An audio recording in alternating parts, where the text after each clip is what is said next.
କର୍ମୀଙ୍କ ଗହଣରେ ଚା ପିଇଲେ କେନ୍ଦ୍ର ରେଳମନ୍ତ୍ରୀ ଅଶ୍ୱିନୀ ବୈଷ୍ଣବ। ଚାୟ ପେ ଚର୍ଚ୍ଚା କାର୍ଯ୍ୟକ୍ରମରେ ମନ୍ତ୍ରୀ ବାଲେଶ୍ୱର ଭାଷାରେ କର୍ମୀଙ୍କୁ କହିଲେ ଚା ପିଇତେ ଯିବା। ମନ୍ତ୍ରୀଙ୍କଠାରୁ ବାଲେଶ୍ୱରୀ ଭାଷା ଶୁଣି କର୍ମୀଙ୍କ ଭିତରେ ପ୍ରବଳ ଉତ୍ସାହ ଦେଖିବାକୁ ମିଳିଥିଲା। ଖାଲି ସେତିକି ନୁହେଁ, କର୍ମୀମାନଙ୍କୁ ଅଶ୍ୱିନୀ ଭାଇ ବୋଲି ସମ୍ବୋଧନ କରିବାକୁ ଅନୁରୋଧ କରିଥିଲେ ଖୋଦ୍ କେନ୍ଦ୍ରମନ୍ତ୍ରୀ ଅଶ୍ୱିନୀ ବୈଷ୍ଣବ।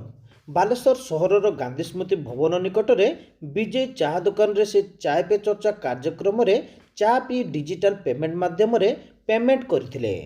କେନ୍ଦ୍ରମନ୍ତ୍ରୀଙ୍କର 2 ଦିନିଆ ବାଲେଶ୍ୱର ଗସ୍ତରେ ଆସିଥିବା ବେଳେ ଚା ପିଇବା ବେଳେ କର୍ମୀଙ୍କ ସହ 1-to-1 ଚର୍ଚ୍ଚା କରିବା ନେଇ ସହରର ବିଭିନ୍ନ ସମସ୍ୟା ସମ୍ପର୍କରେ ଆଲୋଚନା କରିଥିଲେ। ରେଳବାଇ ଦ୍ୱାରା ଯାହା ସମ୍ଭବ ସେସବୁ ଖୁବ୍ ଶୀଘ୍ର ସମାଧାନ କରାଯିବ ବୋଲି ପ୍ରତିଶ୍ରୁତି ଦେଇଥିଲେ ରେଳମନ୍ତ୍ରୀ ଅଶ୍ୱିନୀ ବୈଷ୍ଣବ।